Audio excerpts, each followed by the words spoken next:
Let me ask you a simple question. What's the greatest strength of any nation? Is it money? Is it military power? Maybe natural resources? No, it's people. And when we talk about people, we're not just talking about numbers. We're talking about energy, creativity, ambition.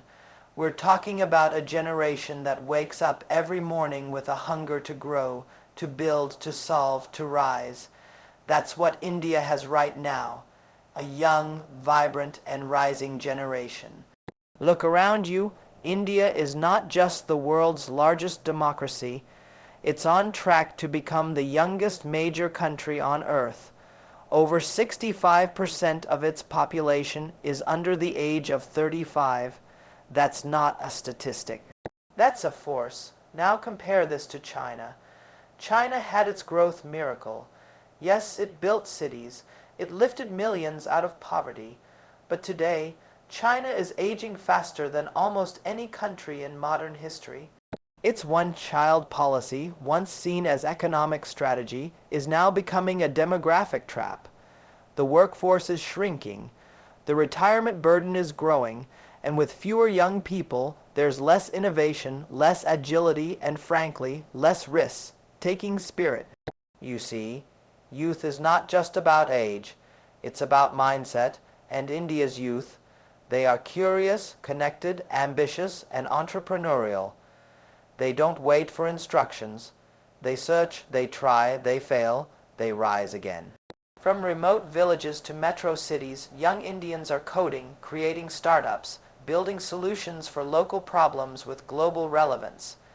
Now picture this, over 900 million people of working age. That's not just manpower. That's brain power, willpower, and market power.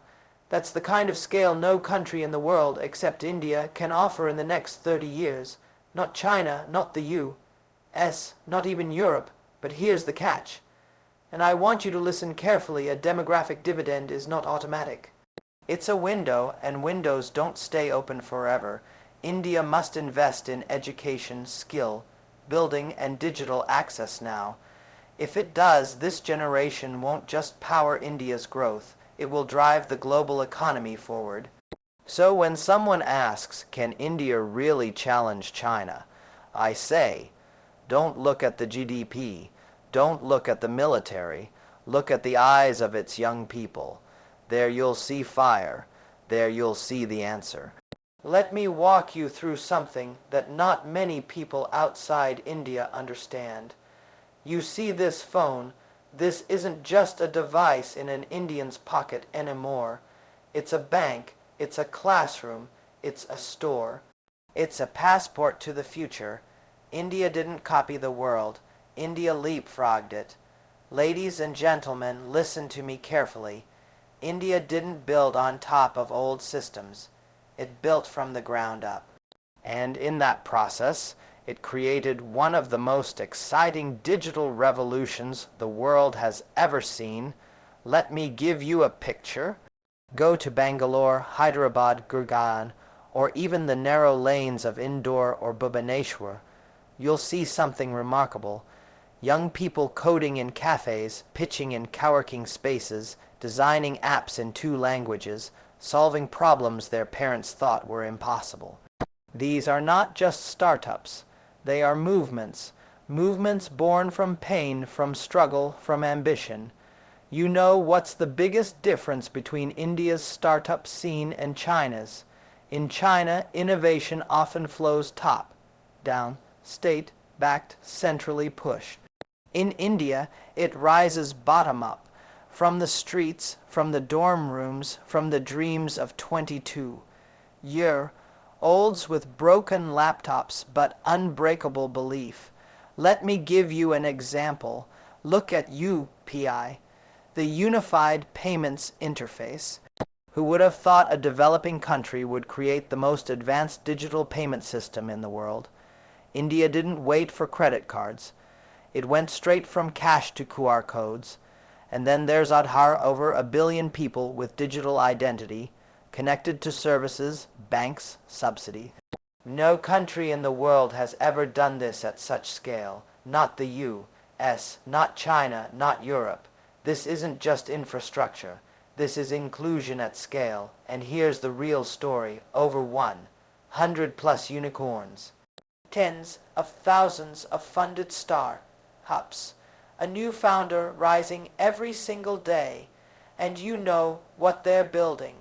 Not just dating apps or gaming sites. They're building agri-tech for farmers, ed-tech for students in the villages, health tech for families in Tier 2 cities. Solutions for India that are inspiring the world. Let me ask you, friends, where do the best ideas come from? Not from comfort, not from luxury. They come from need, from frustration, from a refusal to accept the way things are. And India has that fire, it has that hunger, not just to build a company, but to change something broken, to fix something unfair, to give voice to someone forgotten. And investors are watching. The world is watching. Because in India, it's not just about innovation. It's about scale. You build it in India and you test it for the world. So if you ask me again, can India really challenge China? I won't give you a number. I won't give you a statistic. I'll just point to a 19-year-old girl in a hostel in Mumbai who's learning to code at 2 a.m. I'll point to a boy in Kerala who just got seed funding from Silicon Valley. I'll point to a farmer in Punjab using a mobile app to track his crop prices. That's the real India. That's the power of a startup nation. And that's why this country is just getting started. Let me ask you something deeply important today, what makes a nation powerful in the long run. Not just GDP, not just weapons, not even infrastructure. It's trust, it's freedom, it's the world's willingness to believe in your future. And here's the truth nobody wants to say out loud anymore. India is winning the world's trust because it is open, because it is free, and because it is a democracy. Let's be honest. In many boardrooms, in many parliaments, there's a silent question today. If I invest in this country, can I trust the rules tomorrow? Will I still have a voice in 5 years? With India, the answer is yes. With China, the answer is maybe. India doesn't silence its entrepreneurs. It doesn't censor its internet. It doesn't arrest you for asking questions. Yes, it's messy. Yes, it's loud. Yes, it's chaotic. But that's what democracy looks like. That's what evolution looks like. Ladies and gentlemen, democracy is not a weakness. It's India's greatest strategic advantage. Because when you build something in India, you build it with transparency. When a foreign investor comes to India, they know the rules may be complicated, but they're not hidden. When the world collaborates with India, they know they're dealing with a country that respects law, that respects debate, that respects ideas, even opposing ones. And you know what that creates: stability, credibility, longevity. Now let me take you beyond the politics. Let's talk about the people. The Indian diaspora, over 30 million people across every continent. They're in your hospitals, they're in your universities, they're in your governments. They're building your apps, managing your portfolios, writing your laws. And they don't just carry Indian passports. They carry Indian values, hard work, hospitality, resilience, and open-mindedness. That's global influence, that's soft power. Now let's talk about trade. India isn't locking itself away behind a digital wall. It's signing FTA. It's joining global coalitions. It's part of Quad, BRICS, G20, and more. Why? Because India knows something powerful. Isolation builds empires. Integration builds civilizations. China wants to control the global order. India wants to co-create it. And think about this: in a world increasingly divided between authoritarian control and democratic openness, where do people want to live? Where do businesses want to grow? Where do students want to study? India, not because it's perfect, but because it's willing to grow, willing to listen, willing to evolve. That's power, that's maturity. So if you still ask me, why can India challenge China? I'll tell you this, because freedom scales, because trust multiplies, and because the future belongs to the nations that invite the world in, not push it out. And in this new world, where collaboration is the new currency, India isn't just ready. India is rising. Let's take a moment to talk about something the rest of the world is only just beginning to understand. India is not just growing, it's accelerating, but not through traditional highways and factories. India is building something even more powerful, a digital highway. One that runs through every village, every phone, every fingerprint, every transaction. Now, imagine this, over 4 billion people. Over 1 billion mobile phones, over 850 million internet users, over 500 million smartphone users. That's not just a market, that's not just a number, that's velocity, that's volume, that's economic gravity. But here's what's special. India didn't wait for the perfect conditions. It didn't wait to be developed. It said, let's build now, let's leap now, let's digitize now. While some countries were still pushing paperwork, India was rolling out Aadhaar, the world's largest biometric ID system. While others were still mailing checks, India was creating UPI, which now processes over 12 billion digital transactions every month. Let me repeat that, every month. And this is what stuns economists around the world. A fruit vendor in Delhi, a farmer in rural Tamil Nadu, a tailor in Lucknow. They're not just receiving money, they're doing it instantly, digitally, and with zero fees.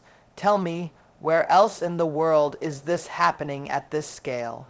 You see, in most countries, scale comes after development. In India, scale is development. Scale is the innovation. Scale is the engine. That's why India's digital infrastructure is not a copy of Silicon Valley. It's not a slower version of China. It's something entirely different.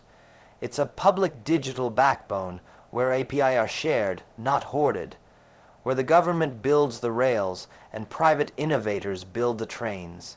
It's what we now call the India Stack. And let me be very clear, the world is studying it. The world is stunned by it, and very soon the world will be using it. Now let's talk numbers. By 2030, India's digital economy is projected to cross $1 trillion. But it's not just about value, it's about volume. When India digitizes health, education, identity, finance, commerce at this population scale, it creates something that no other country can replicate. Let me ask you, if you had to test a new tech product at population level, would you do it in Switzerland? Would you do it in Japan? Would you do it in China? Or would you do it in India, where every state is a country, every language is a market, and every innovation is battle? Tested by 1 billion minds, that's what makes India powerful. Not just its size, but what it does with that size. It builds platforms, it builds ecosystems, it builds inclusive firepower. So if you're still thinking, can India compete with China's economic muscle? Let me tell you, India doesn't need to compete muscle for muscle. Because it's already building something China can't buy: trust, plus talent, plus tech, plus scale. That combination, that's not just a competitive edge. That's a new blueprint for the world economy. And the best part, India is just getting started. Let me take you somewhere deeper now. We've talked about demographics, we've talked about innovation, we've talked about infrastructure, but there's something even greater than numbers and networks. Something you can't measure with charts, something you can't download or program. It's called resilience, and India is built on it. Let me ask you, Have you ever seen a country fall and rise again so many times? And still keep dreaming? Have you seen a people who have been ruled, divided, exploited, and still choose democracy, still choose freedom, still choose to believe that's India's secret weapon? It's not in its land. It's in its spirit. You see, when other nations break under pressure, India bends and bounces back. It stumbles, but it doesn't stay down. It struggles, but it doesn't give up. It absorbs pain, learns from it, and then builds something even stronger. From colonial rule, to poverty, to partition, to economic sanctions, to terrorism, to pandemics, India has seen it all, and yet, every time the world thought India would fall apart, it pulled itself together. Every time someone said, they can't do it, India said, watch us. That's not luck. That's not fate. That's resilience. Now, take that mindset, multiply it by 1. 4 billion people. Add it to a country that speaks over 120 languages, practices every major religion, and still finds a way, somehow, to keep going. You don't get that kind of unity anywhere else. You don't get that kind of maturity. And you definitely don't get that kind of global soul anywhere else. Let's talk about influence. Look at the Indian diaspora today. Top CEO of the world's biggest companies, from Google to Microsoft to Adobe. Top minds in universities. Top policymakers shaping the future of AI, health, climate, and global trade. But here's what's beautiful. These leaders don't just carry Indian names. They carry Indian values. They carry that same resilience, that same respect for others, that same willingness to listen before they lead. And that's why the world trusts India, not just as a business partner, but as a voice of balance, a bridge between East and West, a center of gravity in a chaotic world. When the world is torn between extremes, India stays centered. When others raise walls, India builds bridges. When others escalate conflict, India speaks for peace without weakness. You see, China may have influence through control, but India's influence comes through connection, through culture, compassion, and character. And in the 21st century, character will matter more than control. So if you ask me one last time, can India really challenge China? I say India doesn't need to imitate China. It doesn't need to beat China at its own game, because India is playing a different game altogether, where resilience is currency, where influence is earned, not forced, where values outlast volatility. India is not a copy. India is a calling, and the world is finally beginning to hear it.